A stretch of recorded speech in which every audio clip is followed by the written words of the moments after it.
¿Quiénes tienen segundo paciente? Ninguno. Hay un grupo que tiene segundo paciente. Ellos se van, los demás se quedan. Vamos, necesito un paciente. ¿Sí? Vamos a hacer el examen físico de la región abdominal, jóvenes.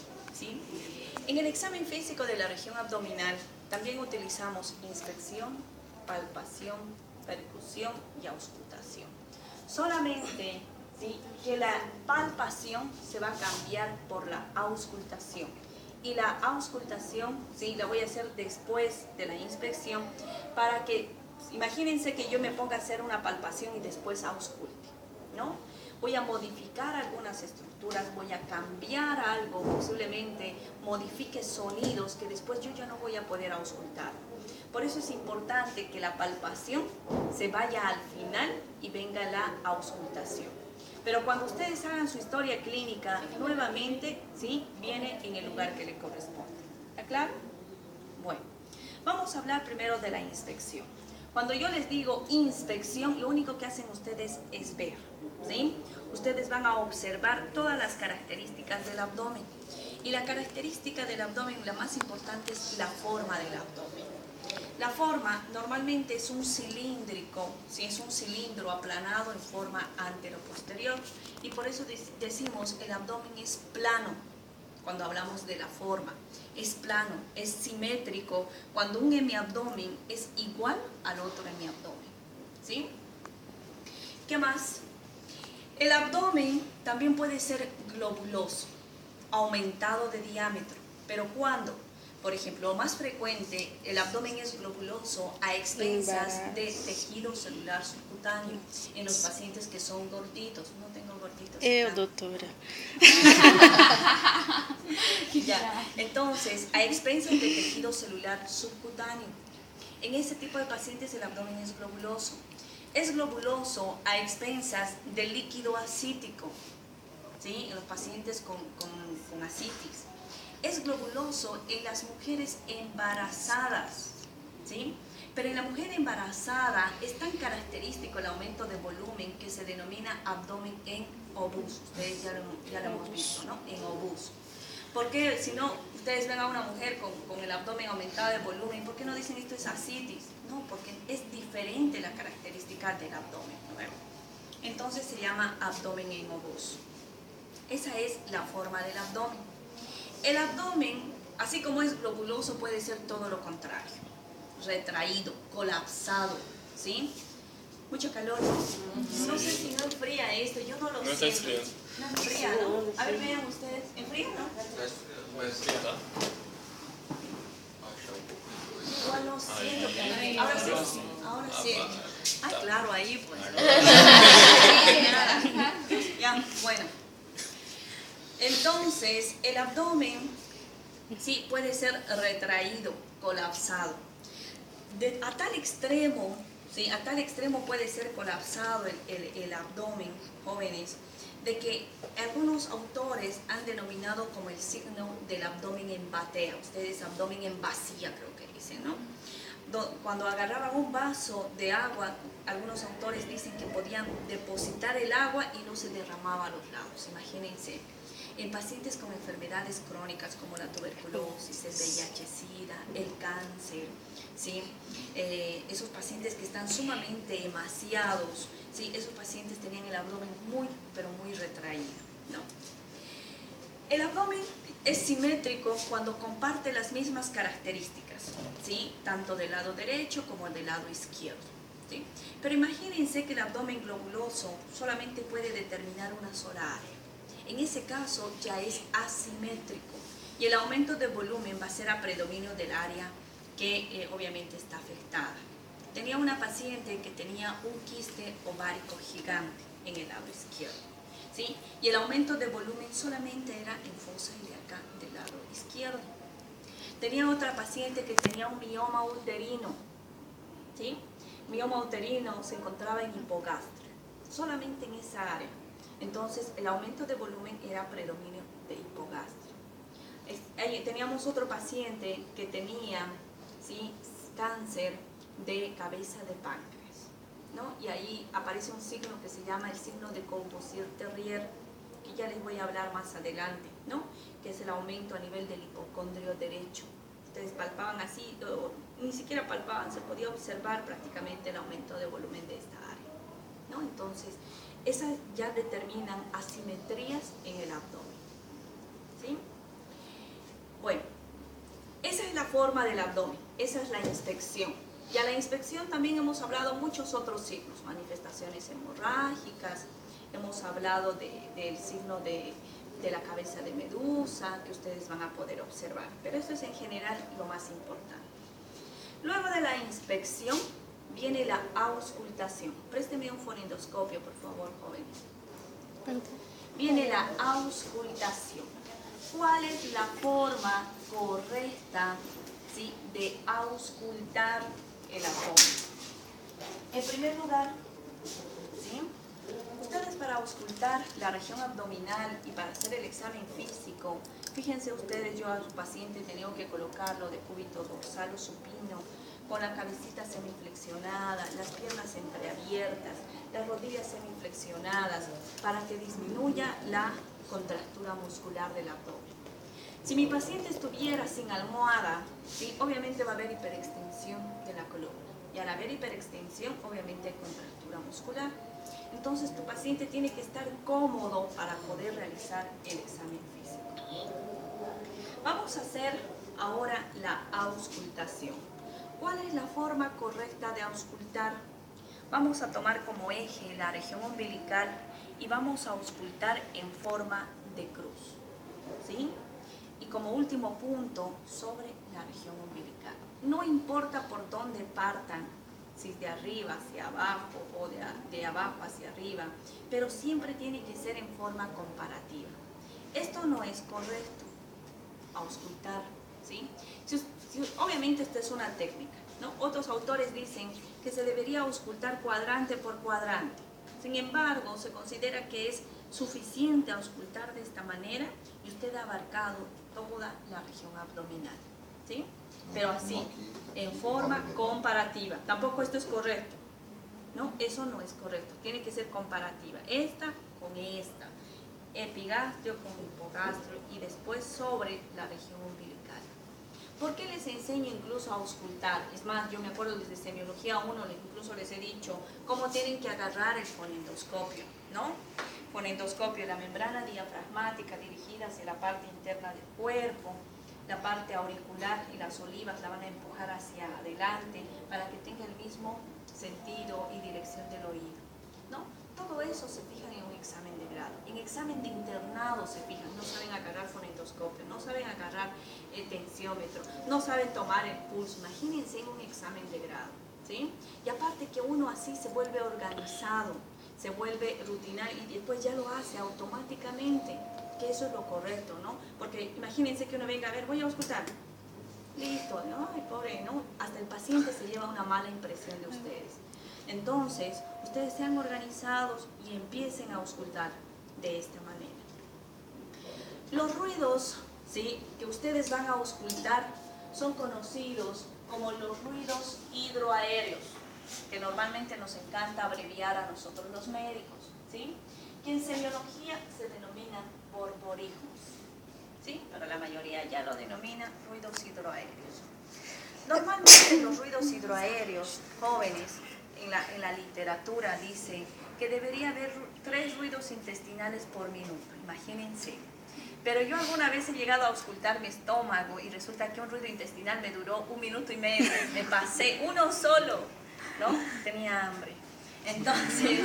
Entonces no va a veces con esa relación. Por eso a veces es más importante la experiencia que la teoría.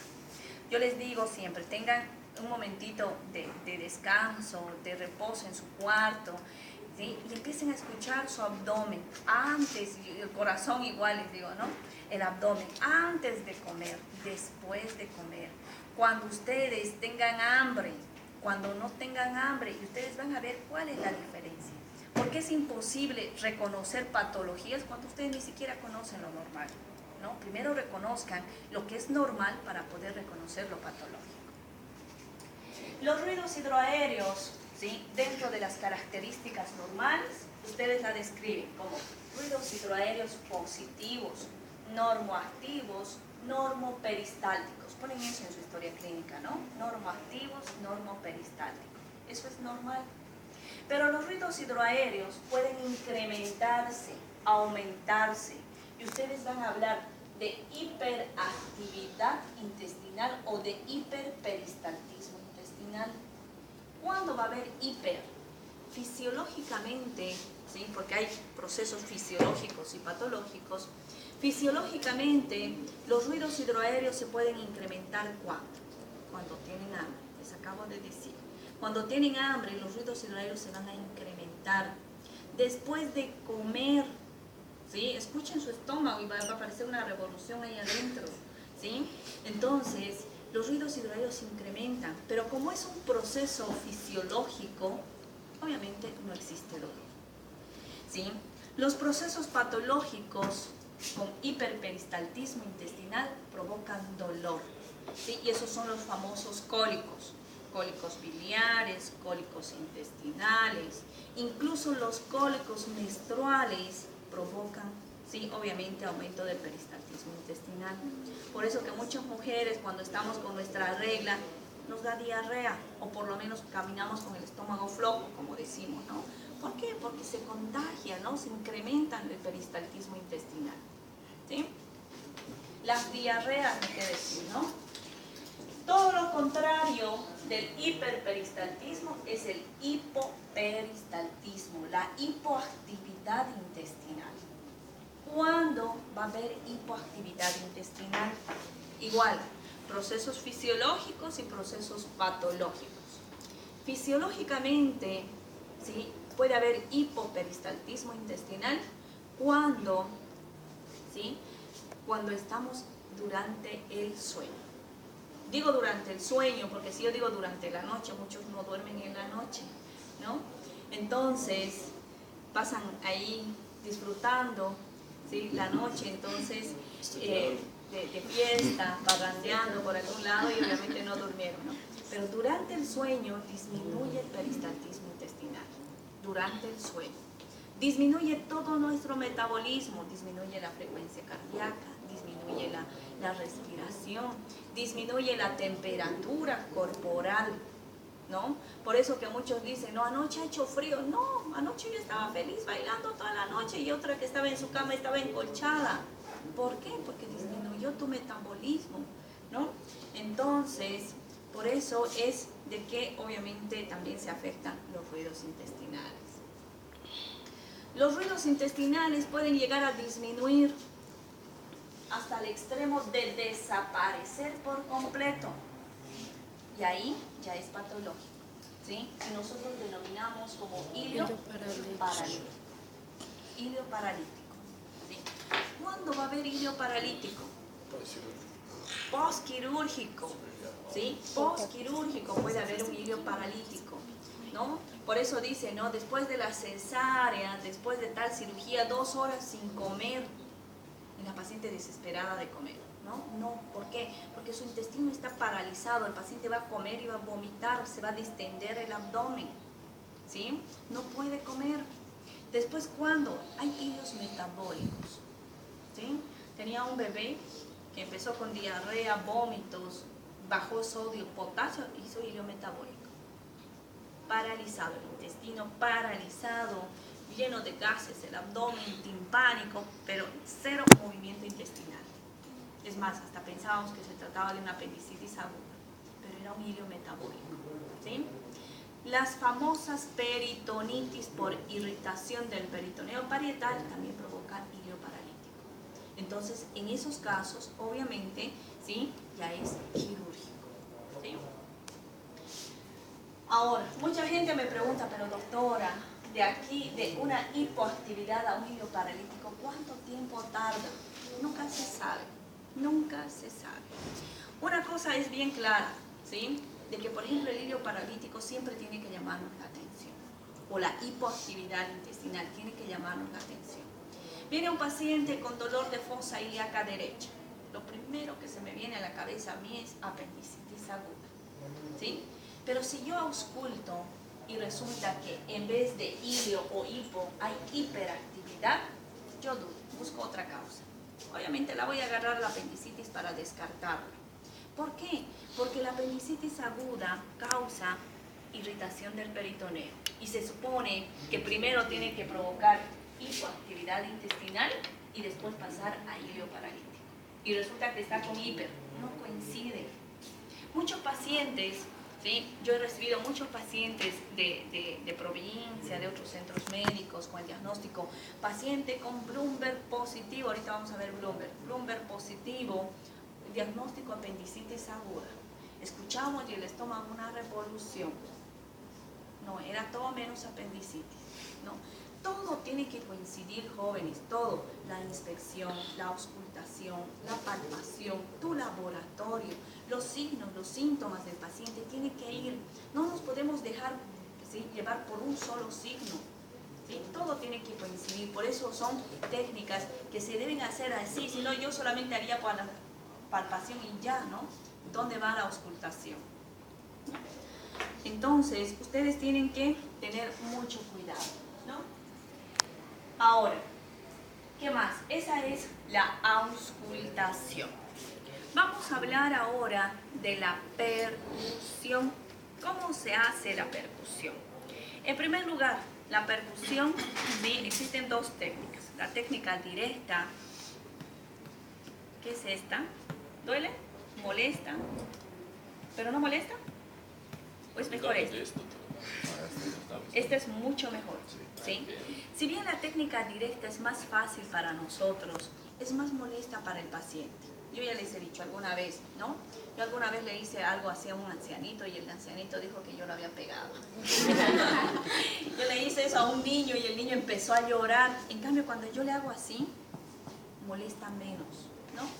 Obviamente que esta técnica, ¿sí?, de la técnica indirecta, donde ustedes utilizan un dedo plexímetro y un dedo percutor, ¿sí?, es mucho más dificultosa y aparte que ustedes tienen que practicar más, ¿sí?, tienen que practicar más, entonces, pero es más adecuada y más oportuna con cualquiera de los pacientes. Imagínense un paciente con el abdomen distendido, doloroso y ustedes ahí, ¿no? Entonces, el paciente malinterpreta a veces esa situación y puede decir como el viejito, ¿no?, que yo lo había pegado al pobre, ¿no?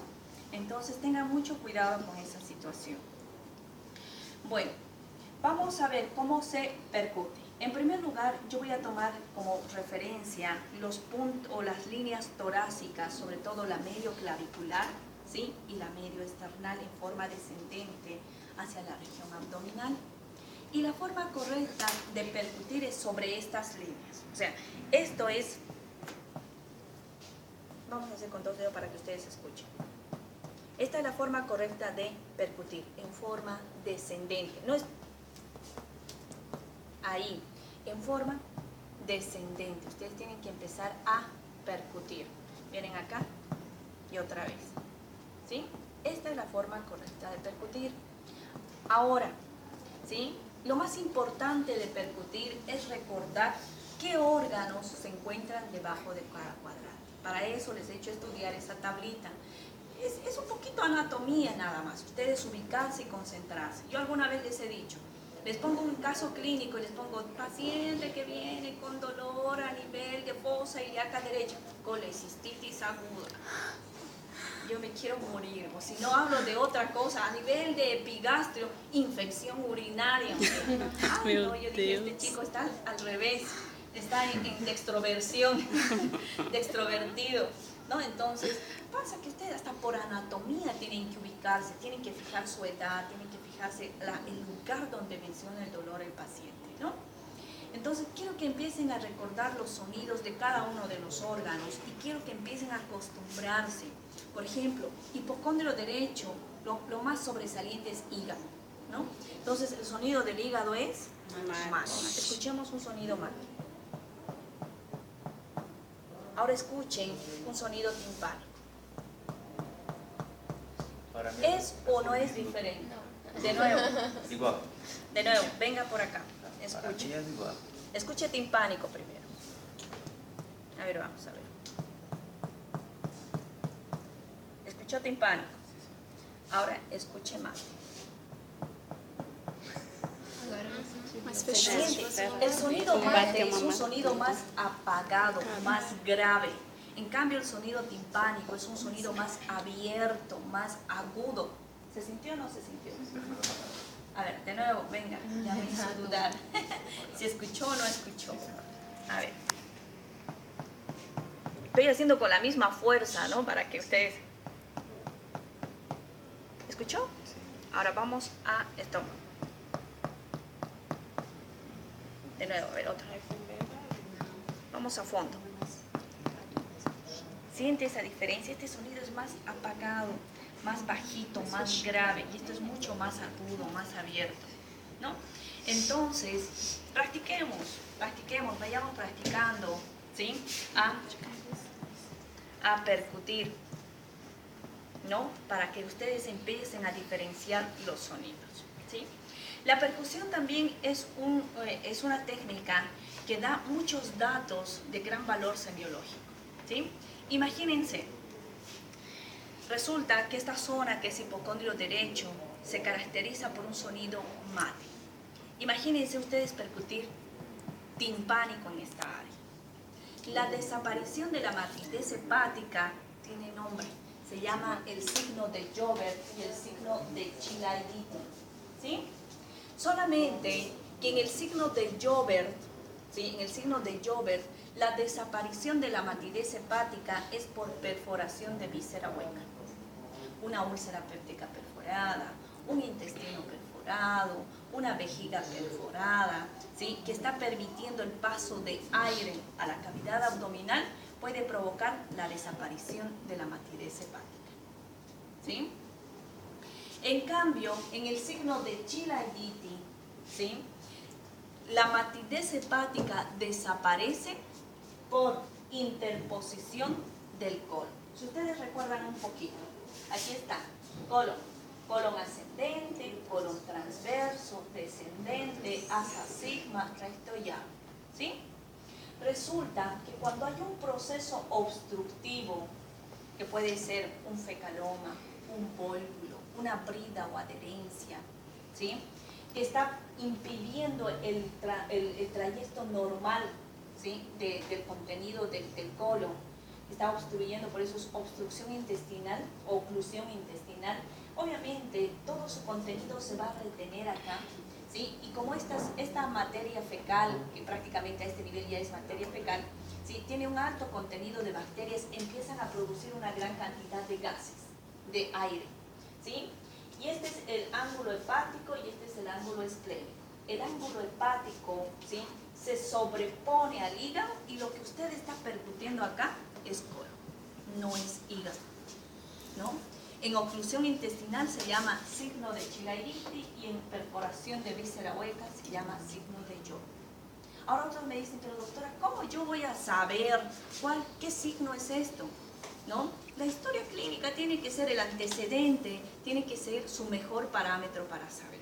Viene un paciente, yo le voy a poner un ejemplo.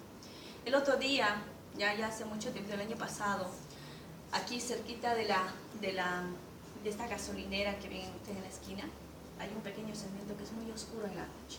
Asaltaron a un muchacho, ¿sí? Y le metieron un cuchillo. La herida era pequeñita, ¿no? Pero los transeúntes agarraron primero hospital, lo metieron acá, ¿no?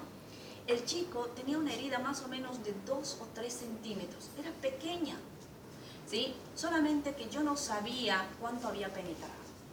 Cuando yo vi el abdomen era distendido, la herida sangraba muy poco, ¿sí? Y cuando yo empecé a percutir, ¿sí? Percutí la región hepática, era timpánica. ¿Qué significa? ¿Sí? Que obviamente ha perforado, ¿sí? Intestino. Este paciente perforó intestino y tuvo que entrar a cirugía de emergencia. ¿Se dan cuenta? Otro paciente, ¿sí? Viene con el antecedente y me dice, viene con el abdomen sumamente distendido, zona hepática con timpanismo, y me dice, doctora, hace 5 días que no hago caquita, tengo chagas, obviamente signo de Chilaiditi. Los antecedentes, el antecedente de la enfermedad actual tiene que darme el parámetro para definir si esto es signo de Joubert o signo de Chilaiditi. ¿Está claro? Ya. Bueno, esa es la percusión. Hay otros más signos, muchos más todavía, que yo les voy a hablar en la parte teórica, pero estos son los más importantes. Vamos a hablar ahora de la palpación. En primer lugar, ¿cuál es la forma correcta de palpar? La forma correcta de palpar es poniendo la región tenar e hipotenar de la mano en forma fija. Y la parte móvil son los dedos. Esto no es palpar, ya les he dicho, ¿no? ¿Alguna vez palpen? Ahí. Eso no es palpar, eso es buscar puntos dolorosos. Yo les he hablado, 1, 2, 3 dedos. Buscamos punto doloroso, dolor, nada más. Tampoco esto es palpar. Ahí. Eso es pellizcar, ¿sí? Esto es palpar. Ponen en forma fija y esto tratan de aproximar. Alguna vez ustedes van a necesitar, cuando el paciente es gordito, ¿sí? Van a necesitar más fuerza y pueden apoyar una sobre la otra mano para darle más fuerza a las falanges, sobre todo, ¿sí? ¿Cómo voy a palpar? Voy a palpar en sentido antihorario, o sea, a este nivel. ¿Qué significa? Que voy a ir en sentido contrario a las manecillas del reloj. Esta es la forma correcta de palpar, ¿sí? No puedo palpar por cualquier lugar, ¿no? Tengo que ir en sentido contrario de las manecillas del reloj. Ahora, ¿sí? ¿Qué más?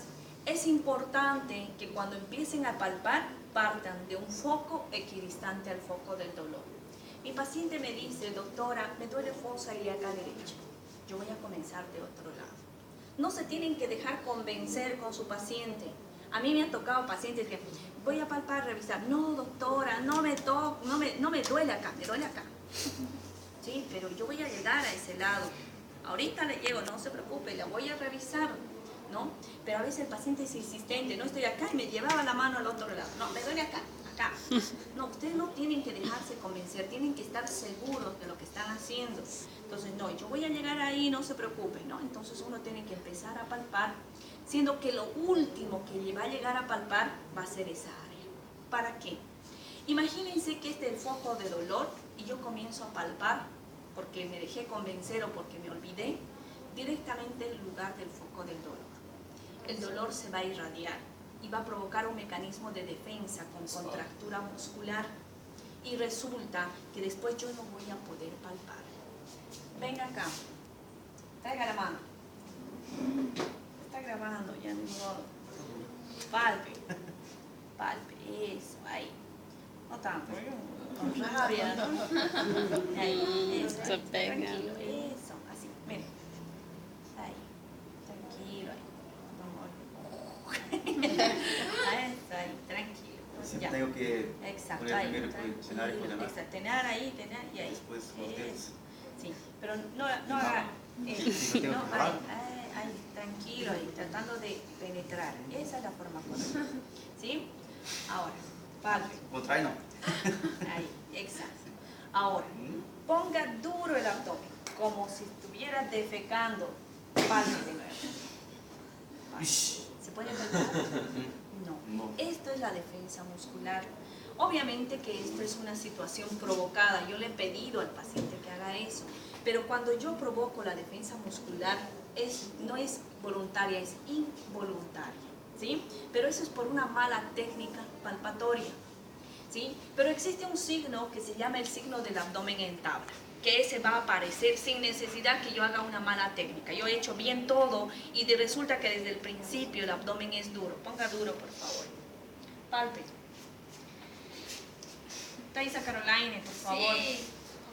Palpe. ¿Se puede? No. Ponga blandito. ¿Se puede? Sí, se puede, ¿no? Entonces, practiquen eso y ustedes van a ver cómo el abdomen se pone duro. Cuando el abdomen, sin necesidad de una mala técnica, es duro desde el comienzo, es signo de peritonitis. Yo solamente, ay no, este abdomen no me gusta. ¿Se acuerda de mi paciente, de la enfermera? Sí. Era desde el principio, no me gusta su abdomen. Y ella, sí, soy gordita, pero no es para tanto, ¿no? Y resulta que terminaron operándola. Porque no me gustaba, no nos gustaba. Vas a cambiar todo. Todo el abdomen, hacen abdomen en tabla. ¿Sí? ¿Está claro, jóvenes? Ya, esa es la palpación. Vamos a hablar ahora de las técnicas más importantes de palpación abdominal. Con abdomen me quedo casi 3 clases, así que no se preocupen, porque abdomen es ahorita lo más importante para ustedes. Vamos a hablar de maniobras palpatorias específicas para diagnosticar apendicitis aguda y colecistitis aguda. Vamos a hablar primero de la colecistitis aguda. En primer lugar, existe una maniobra que se llama la maniobra de Murphy. Pero para hacer la maniobra de Murphy, yo tengo primero que determinar el punto doloroso cístico. ¿Sí? Ya hemos hecho punto doloroso con ustedes, ¿no? Para determinar el punto doloroso cístico, se traza una línea imaginaria del ombligo, ¿sí?, hacia la línea medio axilar o al vértice de la axila. Algunos autores, como Michan, que es un libro de cirugía, Michan, un autor, dice que además esta línea tiene que coincidir con la línea medio clavicular.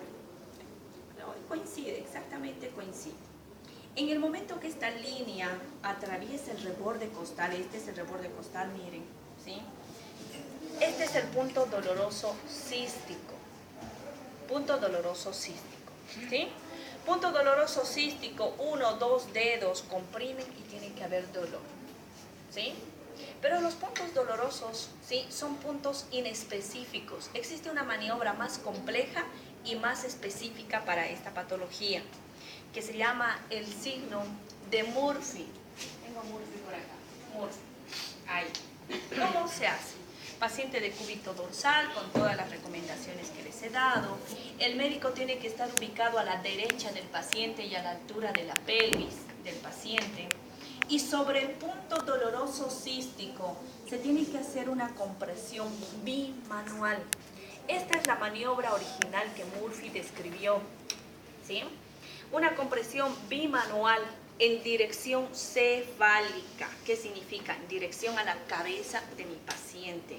Y simultáneamente le voy a pedir a mi paciente que inspire. Inspire profundamente, por favor, de esta manera. Esta maniobra tiene que causar dolor al paciente en caso de colecistitis aguda y de hepatitis, pero en menor intensidad.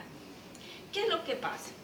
Mi paciente inspira profundamente, expande los pulmones, expande la caja torácica, desplaza el diafragma hacia abajo, junto con ella al hígado, y como yo estoy haciendo una compresión cefálica, voy a atrapar una vesícula inflamada que le causa dolor. Hay algunos pacientes, ¿sí?, que por el intenso dolor ni siquiera terminan de inspirar, están y sueltan la respiración. No aguanto, me duele.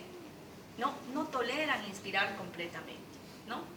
Cuando existe dolor, Murphy positivo, su compañero Murphy negativo. Diagnóstico, colecistitis aguda, ¿sí? Ustedes no pueden determinar si existe o no litos en la vesícula. A veces dicen, no, colecistitis litiásica. A menos que tengan una ecografía de antecedente, ¿sí?, recién pueden hablar de litos, ¿no? Porque yo con mi mano, yo no puedo saber si hay o no hay cálculos biliares. No puedo. ¿Sí? Yo voy a determinar proceso inflamatorio, infeccioso, pero jamás un cálculo biliar. Eso lo va a hacer la ecografía. ¿Listo? Só com essa manobra, eu posso diagnosticar colecistitis aguda. ¿Sí? Solamente es así, ahí, ¿no? Así. Ahora, existe una variante. Bueno, no una variante, sino se ha ido modificando con el transcurso de los años, ¿sí? Ustedes van a ver que muchos médicos, no sé que se han equivocado, simplemente que esta es la maniobra original, pero hay algunos que hacen esta operación, ponen esta manito en la parte posterior se llama el ángulo costolumbar, y tratan de empujar el hígado hacia adelante, ¿sí? Y con esta otra mano sobre el punto doloroso cístico hacen esa misma operación y inspire profundamente, de nuevo. Varió la posición de las manos, ¿se dan cuenta? Hay otros médicos que se ubican a la altura de los hombros del paciente, trazan la línea del punto doloroso cístico y hacen esta operación y dicen, inspire profundamente y otra vez. Todas están en dirección cefálica, simplemente que se han modificado por comodidad, no sé, de cada uno de los métodos. También es correcto, pero la maniobra original es una maniobra bimanual. ¿Está claro? ¿Dudas, preguntas? Hablen o callen para siempre. Bueno, vamos a hablar ahora de los puntos dolorosos apendiculares. Présteme su cuadernito, por favor. ¿Sí? Bájese un poquito. Yo necesito que las espinas ilíacas anterosuperiores estén descubiertas. Aquí, exacto. En las mujeres es fácil ubicar la espina ilíaca anterosuperior, ¿no? Somos más prominentes, somos más caderudas, como decimos, ¿no? El hombre no. Hay que palpar la cresta ilíaca y ubicar esta pequeña prominencia que es la espina ilíaca anterosuperior del lado derecho y del lado izquierdo. ¿Sí? Ahí. Bueno. Vamos a hablar de puntos dolorosos apendiculares y se supone que los puntos dolorosos apendiculares me van a ayudar a diagnosticar apendicitis. Ya. Vamos a hablar de los puntos dolorosos apendiculares. ¿Sí? Se traza una línea imaginaria, se borra, es de... No, ahí. Mira, se borra. ¿No? ¿Ya dieron examen? Sí, ¿ya dieron examen? Sí, ¿no? Sí. Sí, porque algunos dicen no me voy a bañar hasta el examen. Ya. Se divide en 3 partes iguales. Se divide en 3 partes iguales. Y la unión del tercio externo,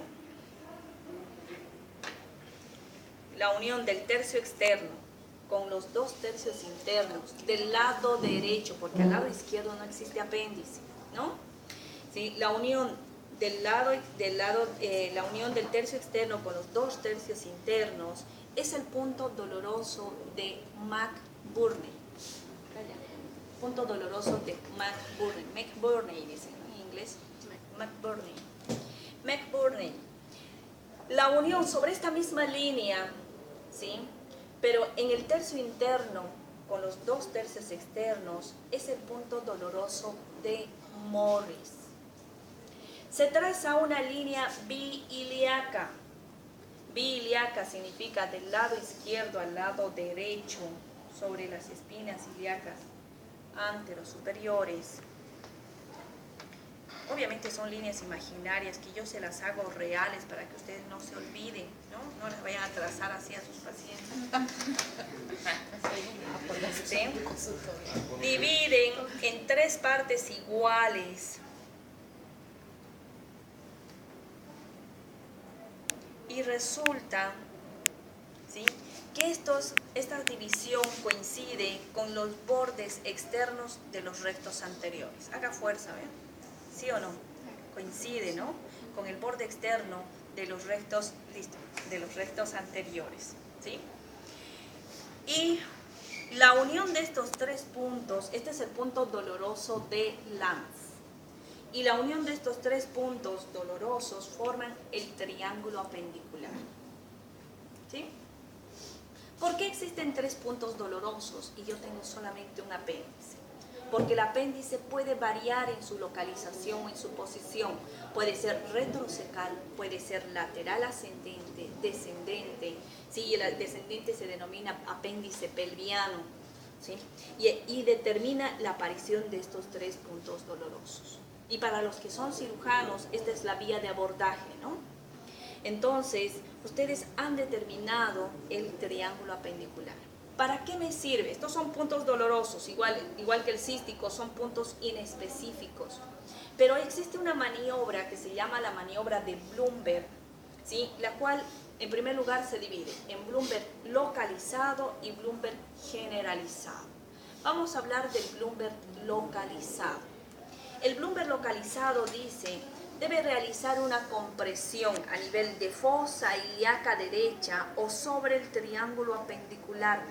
Una compresión gradual, progresiva, poco a poquito, para que ustedes me entiendan, ¿sí?